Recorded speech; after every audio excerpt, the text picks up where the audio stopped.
performance test sa ESP. Magandang araw ngayon. Gusto kong ibahagi kung paano ako makakatulong sa taong nabubuli.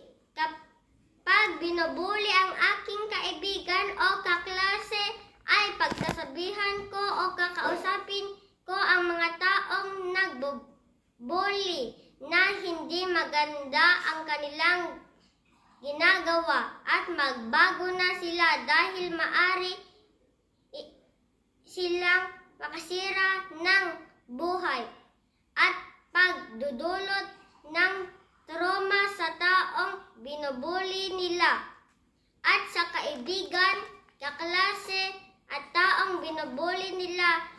Sasabihan kung hanggat maaari ay iwasan ang taong nang bubuli sa kanya. Thank you po.